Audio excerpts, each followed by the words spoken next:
بسم اللہ الرحمن الرحیم الحمد للہ رب العالمین والصلاة والسلام علی من کان نبیا وآدم بین الماء والطین وعلی آلہ واصحابہ اجمعین اما بعد فاعوذ باللہ من الشیطان الرجیم بسم اللہ الرحمن الرحیم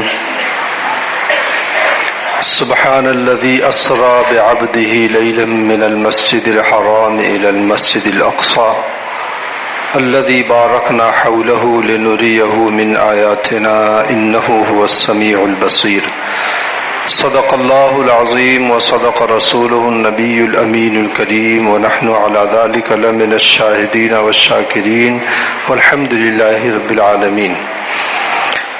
آئیے کچھ عرض و معروض سے پیشتر حصول برکت کے لیے بارگاہ رسالت مآب صلی اللہ علیہ وسلم میں درود و سلام کا نذران محبت پیش کر لیں اور بآواز بلند درود پاک پڑھیں۔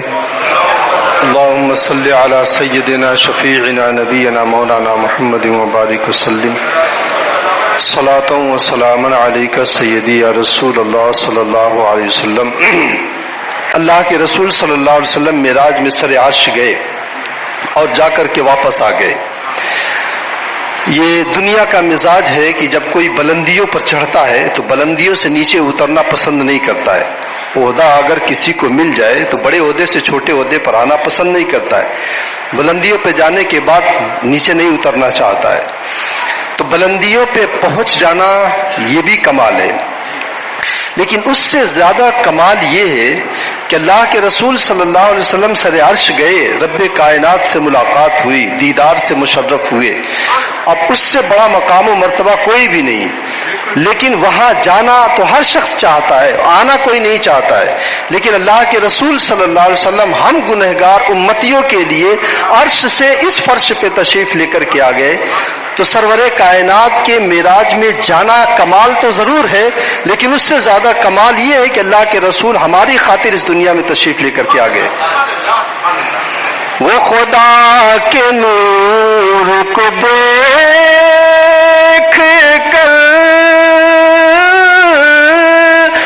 بھی گناہ گاروں میں آ گئے،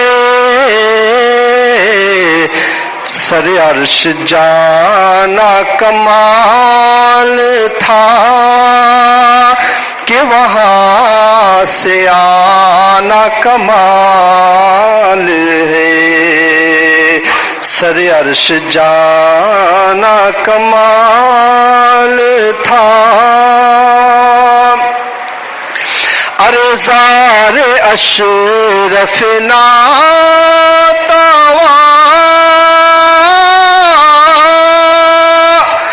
کہنات تیرا بیان کہاں، تیرا حق تھا تو نے اٹھا لیا، یہ رضا کے توش کمال ہے، تیرا حق تھا تو نے اٹھا لیا۔ درود پاک پڑھ لیں۔ اللہم صلی علی سیدنا شفیعنا نبینا مولانا محمد مبارک وسلم صلاۃ و سلام علیک سیدی یا رسول اللہ صلی اللہ علیہ وسلم۔ اللہ کے رسول صلی اللہ علیہ وسلم نے جب اعلان نبوت فرمایا تو کفار کا ہر چہار جانب سے حملہ ہوا۔ نبی رحمت صلی اللہ علیہ وسلم کو ذہنی جسمانی ہر اعتبار سے ستایا گیا، لیکن حضور صلی اللہ علیہ وسلم تبلیغ دین میں بڑی مضبوطی کے ساتھ عمل پیرا رہے۔ ایسے بھی مواقع آئے ہیں کہ 3 سال تک باقاعدہ بنو ہاشم کا بائیکاٹ کر دیا گیا، نہ ان سے لینا دینا، نہ ان کے ساتھ بات چیت، نہ کوئی کاروبار۔ حضرت سعد ابن ابی وقاص رضی اللہ تعالیٰ عنہ فرماتے ہیں کہ ہم مجبور تھے اس بات پر کہ کوئی بھی چیز گھاس پھوس مل جائے تو کھا کر کے ہم اپنی زندگی گزار لیں۔ پھر ایک وہ دور آیا کہ حضور صلی اللہ علیہ وسلم کے سر سے ان کے مشفق اور مہربان چچا ابو طالب کا سر سایہ اٹھ جاتا ہے، چونکہ ان کا ایک دبدبہ تھا پورے عرب میں، پورے مکے میں، تو ان کے دبدبے کی وجہ سے بہت سے کفار سرور کائنات صلی اللہ علیہ وسلم کے حوالے سے کوئی قدم اٹھانے سے دبتے تھے۔ لیکن جب ابو طالب کا سایہ بھی سر سے اٹھ گیا تو حضور صلی اللہ علیہ وسلم بظاہر مکے میں اپنے آپ کو یک و تنہا سمجھنے لگے۔ پھر حضرت خدیجۃ الکبریٰ رضی اللہ تعالی عنہا، جو اندر سے حضور صلی اللہ علیہ وسلم کو حوصلہ دیا کرتی تھیں، جنہوں نے اپنا سب کچھ سرور کائنات کے قدموں پر نچھاور کر دیا تھا، مکے کی امیر ترین خاتون تھی حضرت خدیجہ رضی اللہ تعالی عنہا، لیکن انہوں نے اپنی زندگی کی ساری کمائی سرور کائنات کے قدموں پہ نچھاور کر دیا۔ پھر ان کا انتقال ہو گیا تو حضور صلی اللہ علیہ وسلم بہت غمزدہ رہنے لگے، اس قدر غمناک رہنے لگے کہ اللہ کے رسول صلی اللہ علیہ وسلم نے اس سال کو عام الحزن کا نام دیا، یعنی غم و حزن کا وہ سال تھا۔ تو اللہ تبارک و تعالی نے اپنے محبوب کی دلجوئی کا ایک خوبصورت سامان کیا۔ جب محبوب غمزدہ ہو جاتا ہے تو محب اور عاشق اس کے دل کو خوش کرنے کے لیے آخری حد تک جا سکتا ہے، اپنا سب کچھ اس کے اوپر قربان کر دیتا ہے۔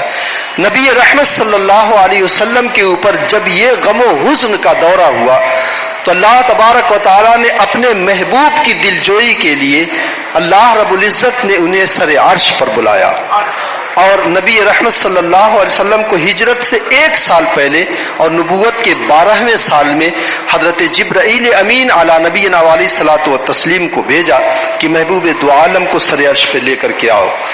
فرشتوں کے جلوہ میں حضرت جبرائیل امین تشریف لے کر کے آئے۔ حضرت ام ہانی کے گھر پہ آپ محو خواب تھے، اپنی نورانی پروں سے حضور صلی اللہ علیہ وسلم کے قدم ناز کو سہلایا۔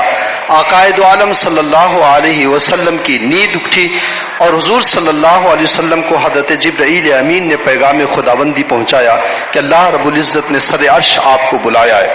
فرشتوں کے جلوہ میں مسجد حرام میں تشریف لائے، آپ کا سینہ چاک کیا گیا، قلب اطہر کو نکالا گیا، زمزم سے اور کوثر سے اسے دھلا گیا، اور پھر قلب اطہر کو اپنی جگہ پہ رکھ دیا گیا۔ یہ سب عمل میں اللہ کے رسول صلی اللہ علیہ وسلم کو قدرت الہی سے ذرہ برابر بھی تکلیف کا احساس نہیں ہوا۔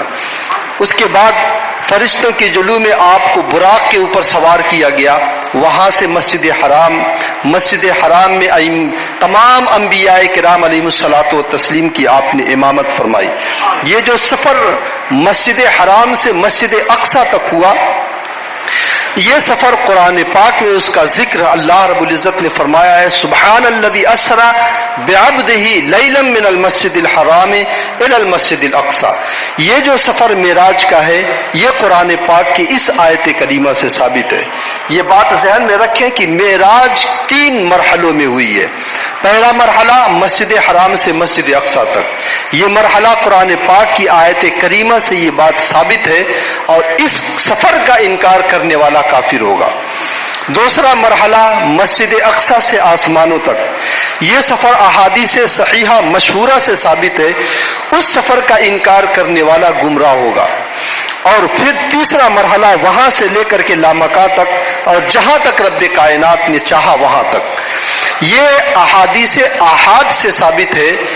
اس سفر کا انکار کرنے والا اگر عالم ہے اور علم کی بنیاد پر وہ اس کا انکار کرتا ہے تو ایسی صورت میں اسے خاطی کہا جائے گا، اور اگر جاہل ہے، جہالت کی بنیاد پر گمراہ ہے تو وہ جو ہے غلطی کے اوپر ہے۔ تو یہ 3 مرحلے سفر معراج کے ہیں۔ اللہ کے رسول صلی اللہ علیہ وسلم معراج پر گئے، راستے میں حضرت موسیٰ علیہ الصلوۃ والتسلیم کی قبر اطہر پڑی، اور مقام کثیب احمر کے پاس سے جب گزرے تو اللہ کے رسول نے فرمایا کہ میں نے دیکھا کہ حضرت موسیٰ علیہ الصلوۃ والتسلیم اپنی قبر میں نماز ادا کر رہے ہیں، اور براق سے آپ جو ہے مدینہ طیبہ کے راستے سے آپ مسجد اقصی پہنچے۔ جب مسجد اقصی میں آپ پہنچے تو وہاں تمام انبیاء کرام علیہم الصلوۃ والتسلیم حضور سے پہلے ہی حاضر تھے، تو ظاہر سی بات ہے حضرت موسیٰ بھی حضور سے پہلے حاضر رہے ہوں گے۔ سوال یہ پیدا ہو سکتا ہے کہ حضرت موسیٰ علیہ الصلوۃ والتسلیم کی رفتار اتنی تیز ہے کہ حضور صلی اللہ علیہ وسلم سے بھی آگے بڑھ گئے، کیونکہ انہوں نے اپنی قبر میں نماز ادا کی، اس کے بعد آپ نے سفر جو ہے شروع کیا تو حضور صلی اللہ علیہ وسلم سے پہلے پہنچ گئے۔ علماء نے بیان فرمایا ہے کہ اللہ کے رسول صلی اللہ علیہ وسلم اپنی طاقت کی بنیاد پر سفر نہیں کر رہے تھے، اپنی نبوت کی رفتار سے سفر نہیں کر رہے تھے، بلکہ اللہ کے رسول صلی اللہ علیہ وسلم براق کے تابع ہو کر کے سفر کر رہے تھے اور براق کی رفتار سے سفر کر رہے تھے، اور حضرت موسیٰ علیہ الصلوۃ والتسلیم اپنی نبوت کی رفتار سے سفر کر رہے تھے، اور حضرت موسیٰ علیہ الصلوۃ والتسلیم جب نبوت کی رفتار سے سفر کر رہے تھے تو نبوت کی رفتار براق کی رفتار سے تیز ہے، اس لیے حضرت موسیٰ پہلے پہنچے۔ اور اگر ہمارے نبی اپنی نبوت اور رسالت کی رفتار سے سفر کرتے تو ہمارے نبی سب سے پہلے پہنچتے۔ اللہ کے رسول صلی اللہ علیہ وسلم جب پہنچے تمام انبیاء کرام حاضر تھے، صفیں لگی ہوئی تھی، حضور صلی اللہ علیہ وسلم مصلی امامت پہ پہنچے، نماز ادا فرمائی۔ کائنات کی افضل ترین جماعت ہے یہ جو تمام انبیاء کرام علیہم الصلوۃ والتسلیم مقتدی اور خاتم النبیین مصلی امامت پر ہے۔ اعلیٰ حضرت نے اس کے بارے میں فرمایا ہے کہ نماز اقصی میں تھا یہی سر، آیا ہوں معنی اول آخر، کہ دست بستہ ہے پیچھے حاضر جو سلطنت آگے کر گئے تھے، کہ اللہ کے رسول صلی اللہ علیہ وسلم اول بھی ہیں آخر بھی ہیں، تخلیق میں اول ہیں، بعثت میں آخر ہیں، تو آپ اول بھی ہیں آخر بھی ہیں۔ اور اس اولیت اور آخریت کا ظہور اس طرح ہوا کہ حضرت آدم علیہ الصلوۃ والتسلیم سے لے کے حضرت عیسیٰ تک جتنے بھی انبیاء کرام آئے تھے وہ سارے انبیاء کرام علیہ الصلوۃ والتسلیم آخر میں ہیں، میرے آقا صلی اللہ علیہ وسلم سب سے اول میں ہیں، تو آنے میں سب سے آخر میں اور مصلی امامت میں جو ہے سب سے آگے اور سب سے اول ہیں۔ پھر وہاں سے آپ جو ہے آسمانوں کی سیر اور پھر لامکاں، اور وہاں سے جنت و جہنم کا مشاہدہ، وہاں کے عذاب، جہنم کے عذاب کا مشاہدہ، جنت کی نعمتوں کا مشاہدہ۔ حضور صلی اللہ علیہ وسلم نے فرمایا ایک لمحے کے سفر میں کروڑوں مشاہدات دیکھ کر کے آپ دنیا میں تشریف لائے، اور اس پورے سفر میں وقت کتنا لگا کہ زنجیر بھی ہلتی رہی، بستر بھی رہا گرم، ایک پل میں گئے اور چلے آئے محمد۔ صرف ایک لمحے کا یہ سفر ہے۔ یہ سفر بہت سے لوگ جو عقلی اعتبار سے سوچیں گے اس کا انکار کر بیٹھیں گے، لیکن میں اس کے جو ہے بیان میں نہیں جاؤں گا، کل انشاءاللہ جو عشاء کے بعد محفل ہوگی اس میں بیان کروں گا۔ آج میرا عنوان سخن کچھ دوسرا ہے۔ اللہ کے رسول صلی اللہ علیہ وسلم نے وہاں پر جو مشاہدات آپ نے فرمائے جنت کے اور جہنم کے، ان مشاہدات میں سے کچھ مشاہدات میں آپ کے سامنے رکھتا ہوں، چونکہ حضور صلی اللہ علیہ وسلم کی زندگی کے ایک ایک پہلو میں ہمارے لیے درس عبرت ہے۔ آقا کائنات صلی اللہ علیہ وسلم کی اس سفر میں ہمارے لیے وہ کون سے اسباق ہیں، وہ کون سے دروس ہیں جس پر ہم عمل کر سکتے ہیں، وہ باتیں آپ کے سامنے میں رکھوں۔ اللہ کے رسول صلی اللہ علیہ وسلم فرماتے ہیں کہ میں جب جہنم کا مشاہدہ، اس کے عذاب کا مشاہدہ فرما رہا تھا تو ایک شخص کے پاس سے میرا گزر ہوا، اس شخص کا پیٹ ایک کمرے کے مانند تھا، اور آپ جانتے ہیں کہ جب پیٹ بڑا ہو جاتا ہے تو آدمی کی زندگی اجیرن ہو جاتی ہے۔ اللہ کے رسول فرماتے ہیں کمرے کے مانند تھا، اور باہر سے اندر کی ساری کیفیات، ساری چیزیں نظر آ رہی تھی، اور اس کے پیٹ میں کوئی اور چیز نہیں بلکہ سانپ اور بچھو ٹہل رہے تھے۔ اللہ کے رسول صلی اللہ علیہ وسلم نے حضرت جبرائیل امین علیہ الصلوۃ والتسلیم سے پوچھا یہ کون لوگ ہیں؟ تو حضرت جبرائیل امین علی نبینا علیہ الصلوۃ والتسلیم نے فرمایا یہ وہ لوگ ہیں جو دنیا میں سود کا کاروبار کیا کرتے تھے اور سود کھایا کرتے تھے۔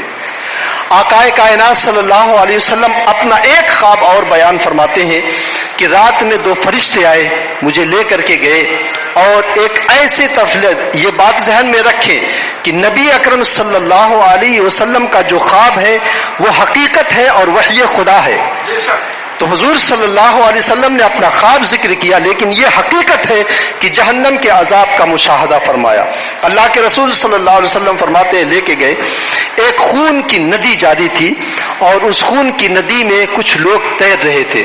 وہ جب اس خون کی ندی سے باہر نکلنا چاہتے تھے تو اللہ کے رسول صلی اللہ علیہ وسلم فرماتے ہیں اس ندی کے کنارے پر ایک شخص کھڑا تھا اور اپنے سامنے پتھروں کا ایک ڈھیر رکھے ہوئے تھا۔ جب بھی کوئی اس میں سے باہر نکلنے کی کوشش کرتا، یہ شخص پتھر اٹھاتا اور نشانہ لگا کر کے اس کے چہرے پہ مارتا، وہ پتھر اس کے حلق کے نیچے سے اتر جاتا اور پھر واپس وہ جو ہے خون کے دریا میں جا کر کے تیرنے لگتا تھا۔ اللہ کے رسول صلی اللہ علیہ وسلم نے پوچھا یہ کون لوگ ہیں؟ تو حضرت جبرائیل امین یا ان دو فرشتوں نے فرمایا اور کہا کہ یا رسول اللہ، یہ وہ لوگ ہیں جو دنیا میں سودی کمائی کھایا کرتے تھے۔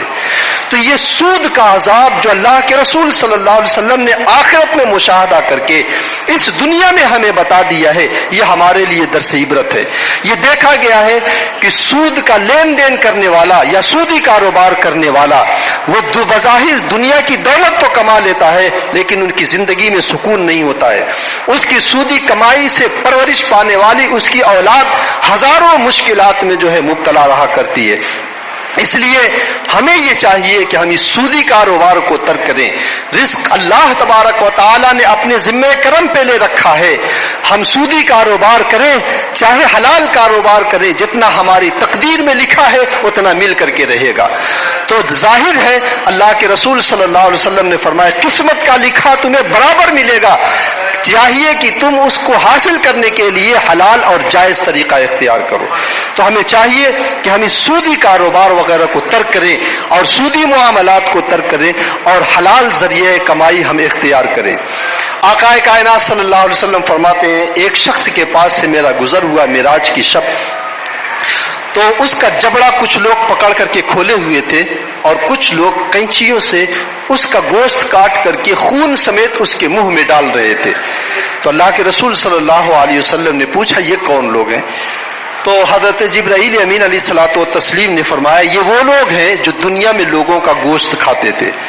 تو دنیا میں لوگوں کے گوشت کھانے کا یہ مطلب ہے کہ چغلی کیا کرتے تھے، غیبت کیا کرتے تھے۔ قرآن پاک میں اللہ رب العزت نے فرمایا ہے کہ وَلَا يَغْتَبْ بَعْضُكُمْ بَعْضًا، ایک دوسرے کی غیبت مت کرو۔ کیوں؟ اللہ تبارک و تعالیٰ نے فرمایا ہے وَلَا يَغْتَبْ بَعْضُكُمْ بَعْضًا أَيُحِبُّ أَحَدُكُمْ أَن يَأْكُلَ لَحْمَ أَخِيهِ مَيْتًا فَكَرِهْتُمُوهُ وَاتَّقُوا اللَّهَ، کہ کیا تم میں سے کوئی اس بات کو پسند کرے گا کہ وہ اپنے مردار بھائی کا گوشت وہ کھائے؟ زندہ بھائی کا انسان، کسی بھی انسان کا گوشت آدمی کھانا گوارا نہیں کرتا ہے، تو ایک بھائی، وہ بھی سگا بھائی اور وہ بھی مرا ہوا بھائی، اس کا گوشت کھانا کس قدر کری ہے۔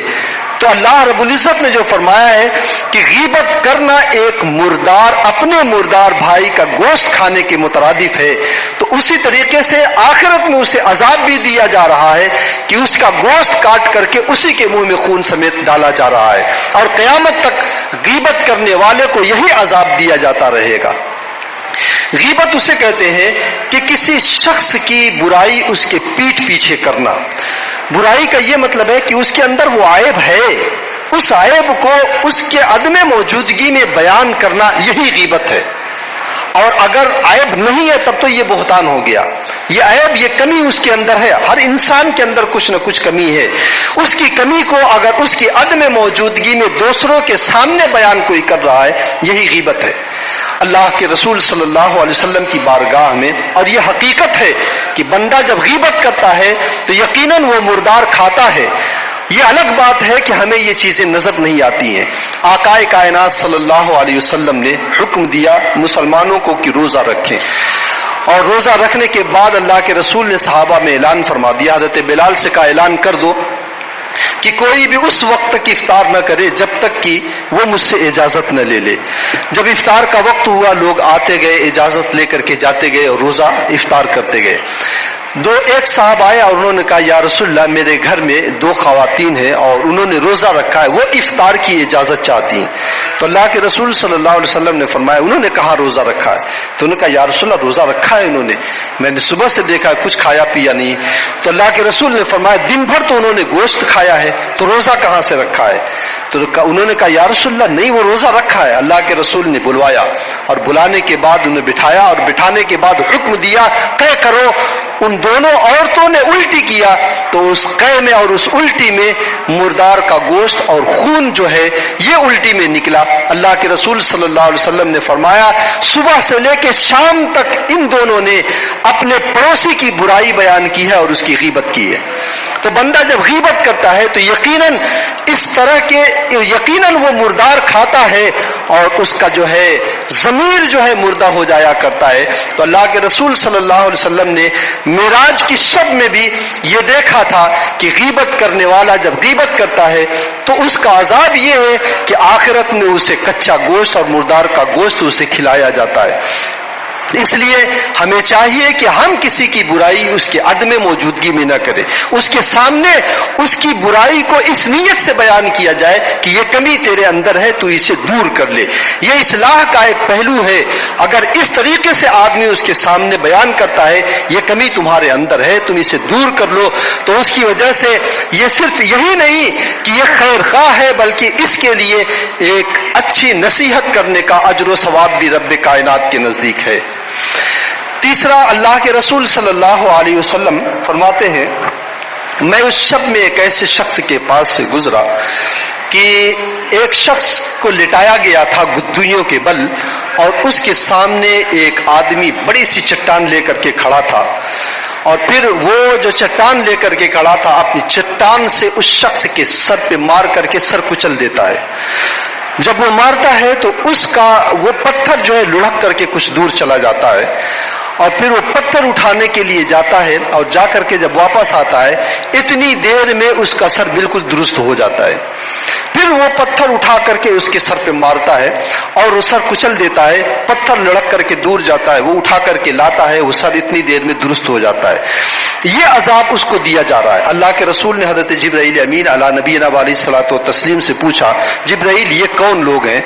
تو حضرت جبرائیل امین علیہ الصلوۃ والتسلیم نے ارشاد کیا یا رسول اللہ الذین تثاقلت رؤوسهم عن الصلاۃ، یہ وہ لوگ ہیں جن کا سر نمازوں سے بوجھل رہتا تھا۔ نمازوں سے بوجھل رہنے کا یہ مطلب ہے کہ جو نماز تو پڑھتے تھے لیکن مرے دل سے نماز پڑھا کرتے تھے۔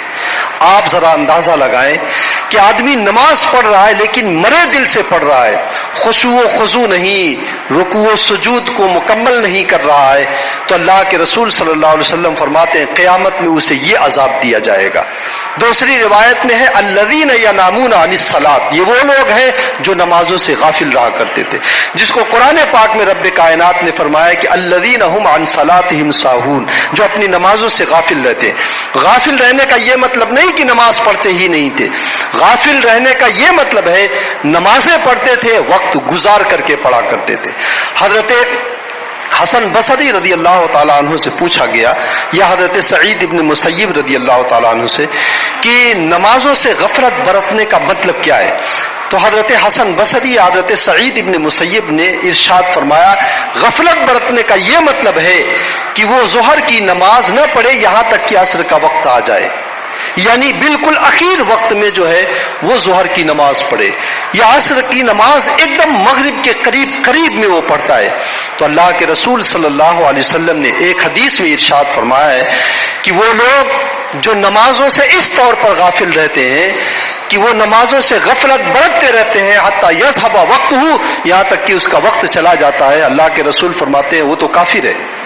کافر ہونے کا مطلب کہ اس نے کفر والا کام کیا ہے۔ یہ نماز رب کائنات کا تحفہ ہے جو نبی رحمت صلی اللہ علیہ وسلم کی وساطت سے ہم گنہگاروں کے پاس آیا ہے۔ آدمی اپنے محبوب کی جانب سے ملنے والے تحفے کو بہت سنبھال کر کے رکھتا ہے۔ حالانکہ محبوب اس کو سنبھالنے کا حکم نہیں دیتا ہے، لیکن اللہ رب العزت نے ہمیں تحفہ بھیجا ہے اور اس تحفے کو سنبھالنے کا حکم بھی دیا ہے، اور فرمایا حافظوا علی الصلوات والصلاۃ الوسطی، کہ تمام نمازوں کی حفاظت کرو اور خاص طور سے نماز وسطیٰ کی، جسے نماز عصر کہا جاتا ہے، اس کی حفاظت کرو۔ یہ نماز اس میں اللہ نے اتنی برکتیں رکھی ہیں کہ دنیا و آخرت کی ساری بھلائیاں اس میں سمیٹ کر کے رکھ دی گئی ہیں۔ اس نماز میں شفا ہے۔ حضرت ابو ہریرہ کی وہ حدیث یاد ہوگی آپ کو، پیٹ میں درد تھا، اللہ کے رسول نے کہا، ارشاد فرمایا ابو ہریرہ پیٹ میں درد ہے؟ حضرت ابو ہریرہ نے کہا ہاں یا رسول اللہ۔ تو حضرت نبی اکرم صلی اللہ علیہ وسلم نے فرمایا قم فصلی فإن فی الصلاۃ شفاء، کھڑے ہو جا نماز پڑھ لے، اللہ نے نماز میں شفا رکھی ہے۔ یہ نہیں کہا کسی حکیم کے پاس چلے جاؤ، کہیں چلے جاؤ۔ دوا علاج یقیناً دنیاوی اعتبار سے، طبی نقطۂ نظر سے ضروری ہے، لیکن نماز میں رب کائنات نے وہ چیز رکھی ہے جو دواؤں میں بھی اس کا علاج نہیں موجود ہے۔ ایک کتاب ہے نماز اور سائنس، آپ اس کتاب کو اگر پڑھیں گے تو یقیناً نمازی ہو جائیں گے، لیکن میں یہ کہتا ہوں کہ سائنس کی تبلیغ کی بنیاد پر آپ نماز مت پڑھیں، نماز اس بنیاد پر پڑھیں کہ میرے رب کا حکم ہے، میرے رسول کی آنکھوں کی ٹھنڈک ہے، اس بنیاد پر آپ نماز پڑھیں۔ ورنہ سائنس کی بنیاد پر اگر آپ نماز پڑھیں گے تو آپ گویا کہ دنیا میں دنیاوی فائدے کے لیے نماز پڑھ رہے ہیں، آخرت میں اس کا کوئی اجر نہیں ہوگا۔ آپ اس اعتبار سے نماز پڑھیں کہ یہ میرے رب کا حکم ہے، ہم نے نماز کو اپنے رب کا تحفہ جانا ہے، چاہے اس میں نقصان ہو چاہے اس میں نفع ہو، ہم اس نماز کو ادا کریں گے۔ سائنس چاہے اس میں نقصان بتائے چاہے نفع بتائے، لیکن اس میں اگر آپ دیکھیں تو تقریباً نماز کے تمام ارکان میں ایسی حکمتیں پوشیدہ ہیں کہ دنیا میں جو ہے بڑے بڑے اطباء فیل اور ناکام ہو جاتے ہیں۔ آپ جانتے ہیں آقا کائنات صلی اللہ علیہ وسلم کی اس نماز میں کتنی حکمتیں ہیں۔ ایک شخص تھا اور اس شخص نے جو ہے طبی اعتبار سے، طبیب تھا، طبی اعتبار سے اس نے نماز کا جب جائزہ لیا تو اس نے بتایا کہ نماز میں انسان کے بدن میں کل 206 یا 208 ہڈیاں ہوتی ہیں۔ نماز صرف ایک ایسی عبادت ہے جس عبادت میں ان 208 ہڈیوں کی ورزش ہو جایا کرتی ہے، اور باقی اور کوئی حرکت برکت ایسی نہیں ہے جس میں ان تمام جو ہے اعضائے بدن کی ورزش ہو جاتی ہو، تمام کے تمام اعضائے بدن کی ورزش ہوتی ہے۔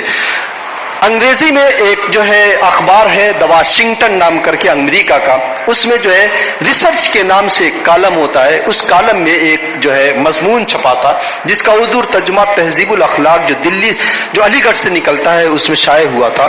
اس میں بتایا گیا تھا کہ انسان اگر دن میں 5 مرتبہ یا 7 مرتبہ اگر انسان اپنے سر کو جھکا لے، جس طریقے سے اسلام میں سجدہ کیا جاتا ہے، تو پھر اسے کبھی برین ٹیومر نہیں ہوگا، کبھی بھی برین ٹیومر نہیں ہو۔ یہ سائنس کی تحقیق ہے، سائنس کہے چاہے نہ کہے، لیکن یہ بات سچ ہے جو میرے آقا نے فرمایا ان فی الصلاۃ شفاء، کہ نماز میں رب کائنات نے شفا رکھی ہے۔ یہ رب کائنات کا تحفہ ہے، لیکن ہم اس نماز سے کس قدر غافل ہیں۔ آپ ذرا اندازہ لگائیں، جو نماز سے غفلت کرے اس کے لیے اتنی سخت سزا ہے، جو نماز پڑھتا ہی نہیں تو اس کے لیے کیا ہے۔ اللہ کے رسول صلی اللہ علیہ وسلم نے فرمایا بین الرجل و بین الکفر ترک الصلاۃ، آدمی اور کفر کے درمیان صرف ایک حجاب ہے، وہ یہ ہے کہ نماز۔ اگر نماز آدمی نے ترک کر دیا تو پھر اس کے اور کفر میں کوئی فرق نہیں رہ گیا۔ صحابہ کرام رضوان اللہ تعالی علیہ مجمعین اپنے زمانے میں نماز کو ترک کرنا کفر سمجھا کرتے تھے، اسی لیے میرے آقا نے فرمایا ہے اذا رأیتم الذین یختلفون علی المساجد، جب تم لوگوں کو دیکھو مسجدوں میں آتے جاتے، فاشہدوا لہم بالایمان، ان کے ایمان کی تم گواہی دے دو۔ لیکن یہاں تو یہ دیکھا جاتا ہے کہ اذان ہوتی ہے، منادی ندا دیتا ہے، آؤ کامیابی کی طرف، آدمی کاروبار میں لگا رہتا ہے۔ آقا کائنات صلی اللہ علیہ وسلم نے فرمایا ہے بے نمازیوں کو میدان محشر میں قیامت میں بے نمازیوں کو قارون کے ساتھ، حامان کے ساتھ اور ابی ابن خلف کے ساتھ اور جو ہے فرعون کے ساتھ کھڑا کر دیا جائے گا۔ آپ اندازہ لگائیں اس دنیا میں کسی بدمعاش انسان کے سامنے آدمی یا اس کے ساتھ کھڑا ہونا گوارا نہیں کرتا ہے، معاشرے کے کمتر انسان کے ساتھ اس کے ساتھ کندھے سے کندھا ملا کر کے کھڑا ہونا گوارا نہیں کرتا ہے، چور اچکوں کی صحبتوں میں رہنا گوارا نہیں کرتا ہے۔ کیوں؟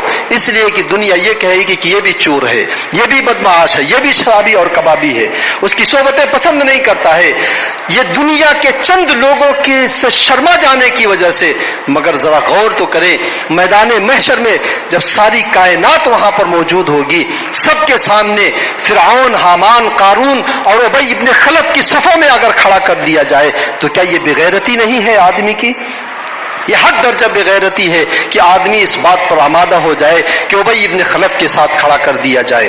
اللہ علماء فرماتے ہیں فرعون کے ساتھ انہیں کھڑا کر دیا جائے گا جو حکومت کے زوم میں نمازوں کو ترک کر دیا کرتے ہیں، انہیں فرعون کی صفوں میں کھڑا کر دیا جائے گا۔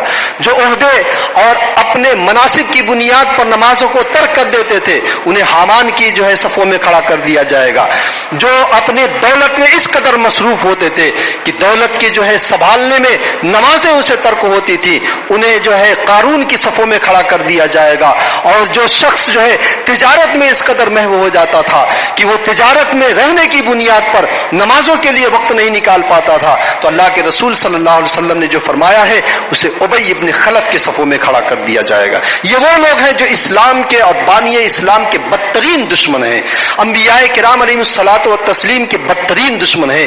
ایک امت محمدی ہو کر کے میدان محشر میں دشمنان انبیاء کے صفوں میں اگر کھڑا کر دیا جائے، یہ آدمی کی سوچ کر کے، صرف سوچ کر کے آدمی کی موت ہو جانی چاہیے۔ اس لیے مسلمانوں نماز سے غفلت نہ برتو، اور یہ بات اور بھی ذہن میں رکھیں، نماز پڑھنے کا یہ مطلب نہیں کہ آدمی جو ہے صرف اس ذمے سے بری ہو جائے، بلکہ نماز بندہ پڑھے اس طریقے سے پڑھے جس طریقے سے اللہ کے رسول صلی اللہ علیہ وسلم نے فرمایا ہے۔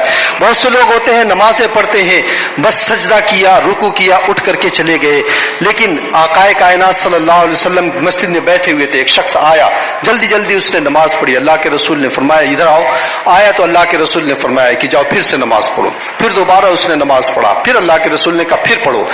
جب وہ تیسری مرتبہ جب وہ نماز پڑھ کر کے آیا تو اللہ کے رسول صلی اللہ علیہ وسلم نے فرمایا اور تفصیل سے بتایا کہ تعدیل ارکان یہ واجب ہے، یعنی آدمی رکوع کرے تو اس طرح رکوع کرے کہ اطمینان سے وہ رکوع کر لے، اس کے تمام اعضاء اپنے بدن پہ آ جائیں، اور پھر اس کے بعد جب رکوع سے اٹھے تو اطمینان کے ساتھ رکوع سے کھڑا ہو جائے پورا، اس کے بعد پھر سجدے میں جائے۔ لیکن دیکھا یہ جاتا ہے آدمی رکوع سے بس 4 انچ اٹھتا ہے اور ٹپ سے سجدے میں چلا جاتا ہے۔ یہ تعدیل ارکان واجب ہے، اگر تعدیل ارکان بندے کا نہیں ہوا، تعدیل ارکان کا مطلب ہر رکن اطمینان کے ساتھ کرنا، نماز کا ہر رکن اطمینان کے ساتھ کرنا، نماز نہیں ہوتی ہے۔ حضرت ابو ہریرہ رضی اللہ تعالیٰ عنہ نے ارشاد فرمایا ہے آدمی 60 سال تک نمازیں پڑھتا رہتا ہے، اس کے نام اعمال میں ایک بھی نماز نہیں ہوتی ہے۔ لوگوں نے کہا کیسے؟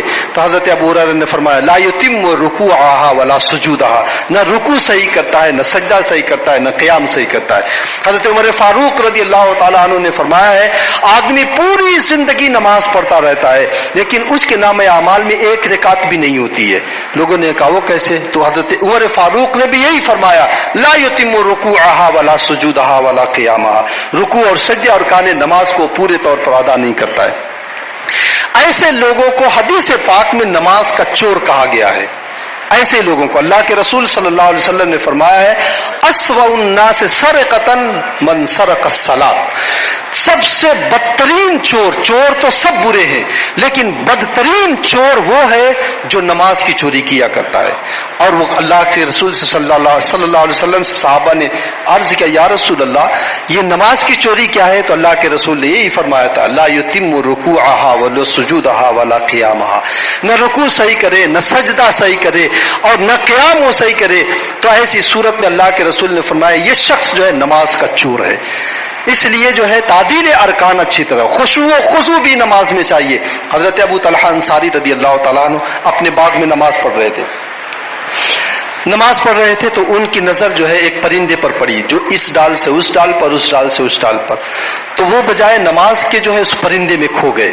یہاں بھی دیکھا جاتا ہے آدمی نماز پڑھتا ہے اور کنکھیوں سے وہ گھڑی دیکھتا ہے یا جو ہے کچھ اور دیکھتا ہے، تو یہ خشوع و خضوع ضائع ہو جاتا ہے۔ حضرت ابو طلحہ کا یہ عمل دیکھیں، کہتے ہیں میں بھول گیا کہ میں کئی رکعت پڑھا تھا، تو کہتے ہیں بارگاہ رسالت میں آیا اور آ کر کے عرض کیا یا رسول اللہ ایسا ایسا عمل مجھ سے ہو گیا ہے.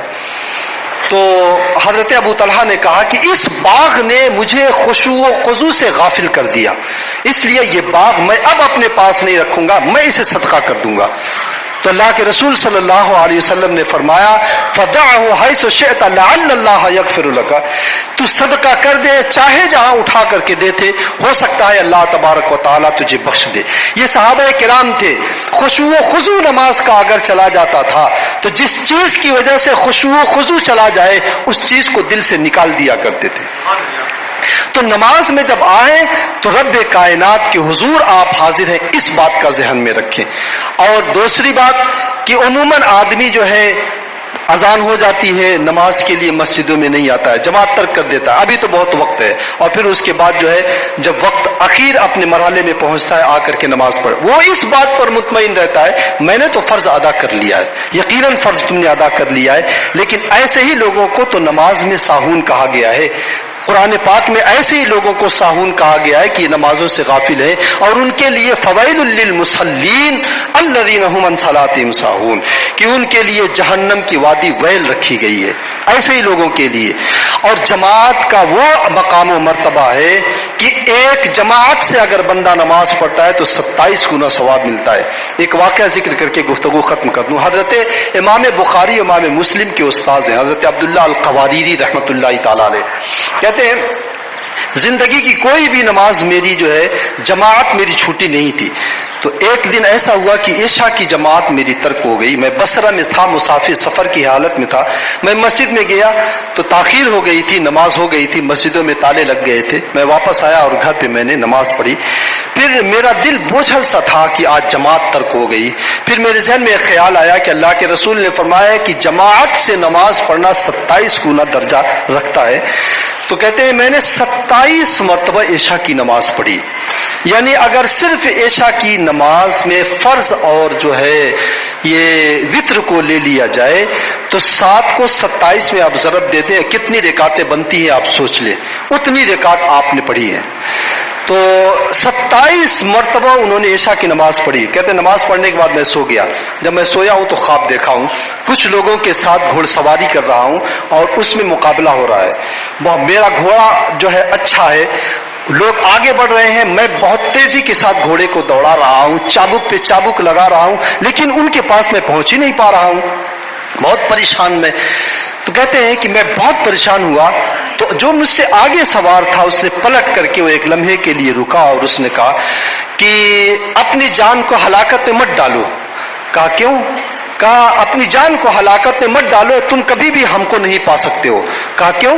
کہا اس لیے کہ لأننا صلینا العشاء بالجماعت وانت صلیت وحدک، اس لیے کہ ہم نے جماعت سے عشاء کی نماز ادا کی ہے اور تم نے تنہا عشاء کی نماز پڑھی ہے، اس لیے تم کبھی بھی ہمیں نہیں پا سکتے ہو. تو آدمی 27 گنا پڑھنے کے بعد بھی جماعت کا جو ثواب تھا وہ ثواب اسے نہیں مل رہا ہے. اصل میں مسئلہ یہ بھی ہے کہ جماعت جتنی بڑی ہوگی نماز کا ثواب بھی اتنا ہی زیادہ ہوگا. اس لیے رب کائنات کی جانب سے ہمیں یہ جو تحفہ ملا ہے نماز کا، ان سے غفلت نہ برتی جائے، نہ اس سے غفلت برتی جائے، نہ خشوع و خضوع و رکوع و سجود میں کسی طرح کی کمی کی جائے، نہ جماعت کو ترک کیا جائے. اللہ تعالیٰ مجھے اور آپ کو اس پر عمل کی توفیق عطا فرمائے.